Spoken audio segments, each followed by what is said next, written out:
everyone, and welcome to this week's edition of Organic Matters, the podcast brought to you by the Irish Organic Association. Now, we've been talking a lot about seeds, but I guess there's no point putting seeds in the ground unless you have your soil right and you're going to get it to grow.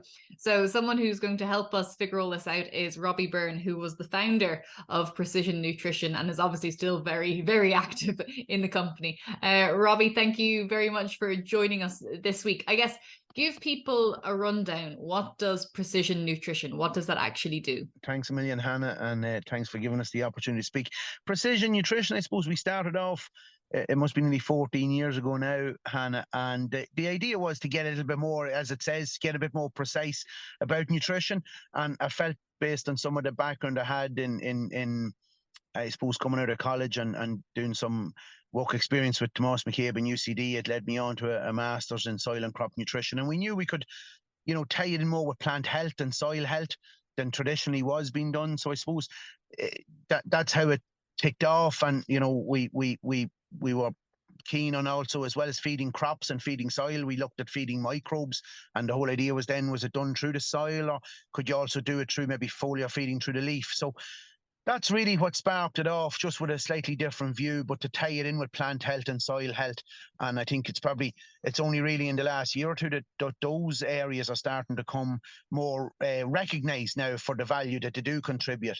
And I suppose, look, the basics, from our point of view, we still try and start with the basics, which is, if there's a problem with pH, correct it first and then build things around it, like calciums and magnesiums and sulfurs and phosphorus and potash, and then maybe start to keep evolving into maybe doing things with different trace elements in both in soil and in the crops, the growing crops. And so, I guess fundamentally you're not using chemical fertilizers. What you're saying, you're trying to use other tools that have potentially been overlooked to get the elements right or the growing conditions right within the soil. Yeah, and I suppose we always would have promoted the idea behind maybe using things like cover crops and companion cropping, and just with the mechanism of using plant roots to actually free up some of the elements in soil that maybe are unavailable. And it's a biological activity process and a soil carbon process that actually releases that and keeps the soil alive and keeps flowing nutrients to growing crops. And that becomes more important when you look at an organic system. And I suppose, look, we'd have customers who are both chemical and then we'd have customers who are organics. And to be fair, it takes a lot more management to make things happen in the organic system, and just in a knowledge base. Eventually, then the system kicks in, and it pumps a lot easier. And I suppose one of the big things you see with people transitioning to organics is if the soil has been chemically treated for the last 40 plus years, it tends to be a little bit maybe, lacking in certain types of soil life. And it takes a while to get those systems back up and running. And I've heard a lot of, say, new converts to organic, and what many of them have tried to do is wean the soil off chemical fertilizer. That's how it's been described to me, because if you go from 0 to 100 straight away, it has quite a negative impact on the soil. Is it something like you have to start the soil going down for its nutrition rather than looking up for kind of just getting a dose, its normal dose of chemical fertilizer? You have to get a bit smarter about how you're using the soil and how you're using the nutrition that you put into it. Exactly, Hannah. And what you find is that, look, over the last 40 years, even varieties, whether it's crops, cereals, or grass, tended to have been developed with a view to getting, increasing performance from adding in things like nitrogen fertilizer. And that in the main tends to mean that root mass, traditional older root masses that would have explored more of the soil and grown deeper and grown wider, tended to not have to do that job anymore and just, be able to take in the chemical nitrogen as such, maybe more so than most other elements, and, grow good biomass on top and produce a yield. So definitely it's about getting soils used to and plants used to growing that bigger root mass again through natural methods. So, and again, sometimes that's, just make sure there's enough oxygen in soil, keep a living root at all times, keep pumping those photosynthesis down and out through the bottom as exudates. out through the roots into the soil as root exits, and that's really what we're looking to do, and from a more natural point of view. So you're using this free solar radiation, turning it into sort of photosynthetic activity within the plant, and then hopefully some of that photosynthesis end up going out through the root mass and feeding exodus to soil microbiology, and which in turn then release more nutrition, feed the root mass to grow bigger, but also in turn feed the root mass to feed the above ground parts of the plant. So yeah. And I know you've spoken before. I mean, you've been very busy in this area, but you've spoken before about the Irish and Tillage Land Uses Society, and you've been quite vocal on a number of issues. But I mean, is there a main problem that you see Irish farms suffer from or are lacking in, something that's completely overlooked quite regularly? I suppose, look, one of the challenges we've seen, because in fairness, systems evolved and agriculture evolved really to make, I think everybody that's out there wants things to be easier, and if not easier for themselves, definitely easier for their kids.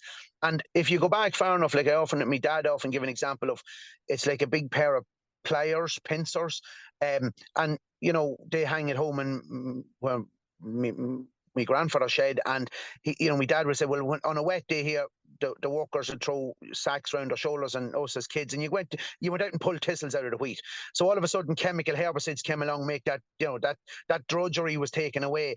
But I suppose the biggest challenge we saw to tillage, specifically tillage, evolving over the years, has been the burning off of organic matter, just from continuous regular tillage, the move away from mixed farming, which was encouraged, I suppose, coming through mostly the 80s, to get intensification and get better at doing one thing, and all these things were probably, at the time, people felt they were doing them for the right reasons, but fast forward a few years, and probably people forgot the big up sort of plan to, we say, what we would have traditionally, the old term was conservation agriculture or agroecology, and now what's now the new common, or the new popular term of regenerative agriculture.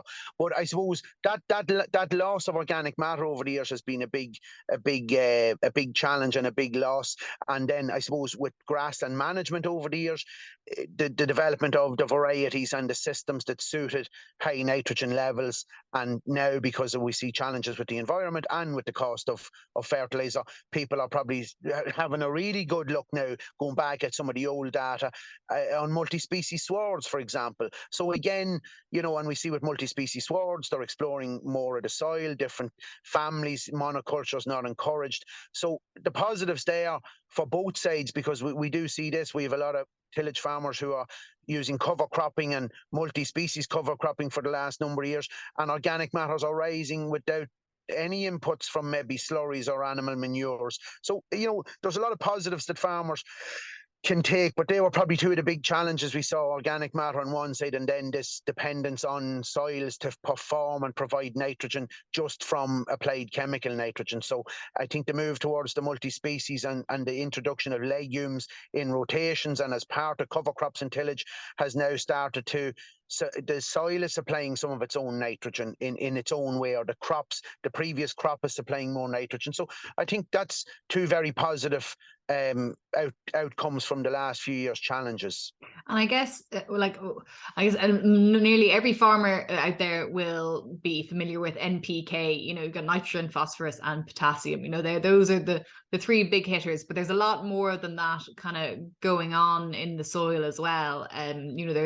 There's boron. We have to think about manganese. We have to think about lots of other things. The minutiae that you can dig down and get into is quite vast. Probably, and I suppose just to go back to your initial point down the NPKs, and two of the things we talk a lot to growers and some of our farmer meetings about is that there's there are elements on the periodic table, and maybe we call them nutrients as well as elements, but in reality, you're looking at carbon and oxygen, regardless of the system, be it organic or conventional chemical.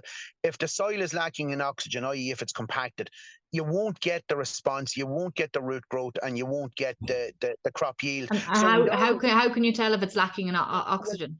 Yeah, again, and we have an old saying in our country, go for a pooch, which means, definitely go out and have a look. And we'd start off, first advice to a farmer is buy a spade, and he or she then, we encourage them to go out, dig a few holes around their farm. You can actually buy a little piece of equipment that's not expensive called a penetrometer. That's very accurate at telling you the level of compaction you have in soil. You just basically a two-handled device, you push it down into the soil. There's a little what would you call it, a dial on the top of it that sort of measures resistance against the push, and it'll actually measure then in inches down along the metal tube. So you can see, look, I've got X amount of compaction at 4 inches. Really, the only two ways to get rid of compaction, one is using metal, or to move it, to plough it, or subsoil.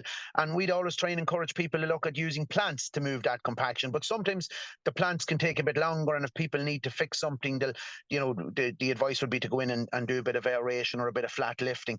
But to go back to the nutrition, you mentioned beans. Beans is probably one of the easy ones for nitrogen, because to fix their own nitrogen, we would always say, listen, you can't manage what you don't measure. Start off with a soil sample, even if it's only a basic one. pH, P's and K's.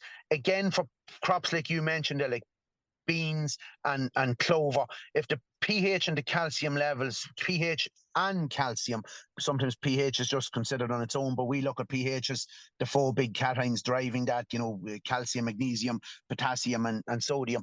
Sometimes, they need pHs at a slightly higher level, and there's been old French research showing that nitrogen fixing bacteria in the soil tend to like the higher pHs, so maybe that's tied in with why crops like beans and peas and clovers tend to like higher pH soils. You mentioned oats, and a lot of people traditionally grew oats as a cheaper crop, and it tends to tolerate, I won't say it likes it, but it'll tolerate lower pH. But at the end of the day, if we're not fixing our pH, and there's some Chagas research showing that, the correct pH is probably giving us 80 kilos a hectare of available nitrogen over the course of the year. That's probably the cheapest way people can actually start to get nitrogen into their system. Then start looking at growing other leguminous crops in the rotation, but not too closely that it's affecting maybe the cash crop, or it sort of leads to other diseases. So, but as small percentages as part of cover crops, a brilliant way to start adding natural nitrogen into a farm system. And again, the old adage of improving and increasing organic matter, the old figures in most of the solid textbooks will say 1% organic matter in soil is probably worth an extra 15 kilos a hectare of available soil nitrogen over the course of the year. And with the way climate's changing, it's also able to hold on to maybe another roughly 20,000 gallons per acre of water. So a win-win for everyone, be it organics or conventional systems. We should be looking after those metrics at soil health. And, a brilliant project in England for the last 30 years looking at a lot of these issues, but earthworm activity in soil. So again, they tend to like the legumes. Brilliant work coming from UCD and Helen Sheridan on the multi-species mixes, and where the legume contents, some of the species in those, and even the likes of the chicories and the plantains, leading to far more earthworm activity in soil. And there's loads of data showing that, cumulative earthworm activity showing increases in not just nitrogen but other nutrients in the soil, making them more available to plants through the following growing season. So sort of a win-win for all farmers, really. Yeah, and I guess a lot of farmers might be familiar with that now. A lot more emphasis, like you said earlier, about multi-species swards and clover as well. And I guess, red clover in particular is leguminous and can fix the nitrogen in the soil as well. So that's very important. I had a look at your website earlier, and you have some interesting things going on, and I'm looking at the foliar fertilizers, the carbon fertilizer range, and there's slurry additives as well. What do you find? What's one of your biggest sellers? What's one of the most things that farmers are looking for? I think people, I suppose I'm guilty myself, Hannah. I don't really. We did a website many years ago, and we mentioned things like carbon fertilizers long before they were in vogue, and because we were trying to get people thinking about how they, if they're using chemical fertilizers, how they maybe protect some of that nitrogen from possibly leaching, or how do we reduce, can these carbon sources,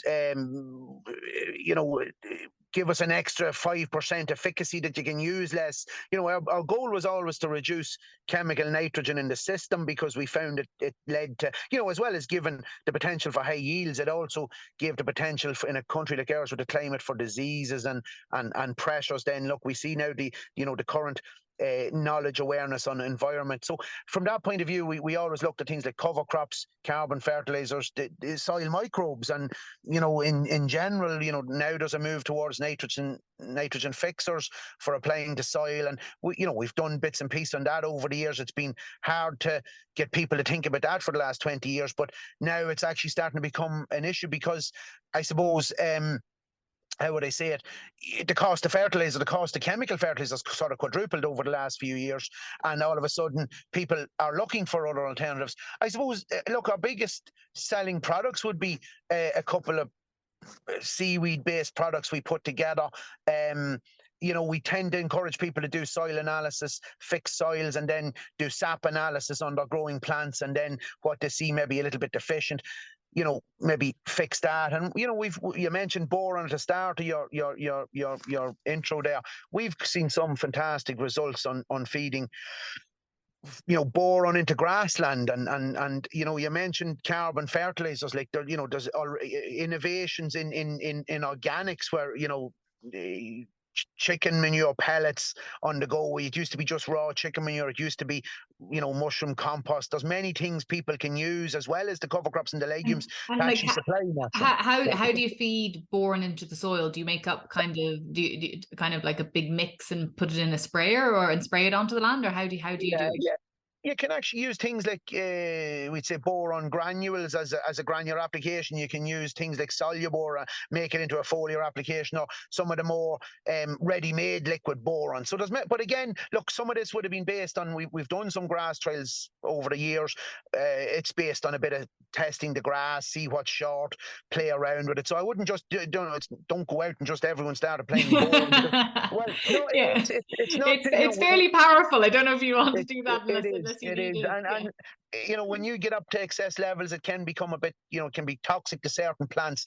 So again, measurement is the key to, I suppose, educating ourselves and how we're going to manage these things. But and my point is that we've seen some pretty good results coming from trials, and nitrogen mightn't be the one everyone thinks might do the bulk of the work. And if you look at, I suppose, going back, like, you have an Irish company leading the way in innovations. Their target fertilizer with a natural carbon source coating fertilizer. You'd have also people. This is coming from the chemical end of things, and they're talking about reducing nitrogen use by 20-25%. So a positive step forward for environment and for, I suppose, farmers' nitrogen use efficiency. You look at some of the bigger players around the world, and they're now talking about if some of your trace elements are imbalanced in the plant, nitrogen use efficiency won't be as good from the chemical fertilizer. So the likes of zinc as an addition in plants to make sure that the nitrogen applied gives you far more nitrogen use efficiency. Then when we move to the organics, what we're looking at there is how do we grow a bigger root mass to explore more of the soil and pick up more of the soil nitrogen, phosphorus, potassium, magnesium, calcium, boron, silica, to get it into the plant to build more yield without having to use. So foliars come into play there. And as I said, we're big into crop rotation with the organics, and even how we use crops that can provide us with nitrogen, amongst other things, in that zone. Robbie, that's fascinating. Thank you very much. And if anyone wants to find out more about precision nutrition, they do have a website. It's www.precisionnutrition.ie. But that's it from Organic Matters. And if you want to find out more about organics, you can visit the Irish Organic Association at www.irishodganicassociation.ie. But until next week, thank you very much.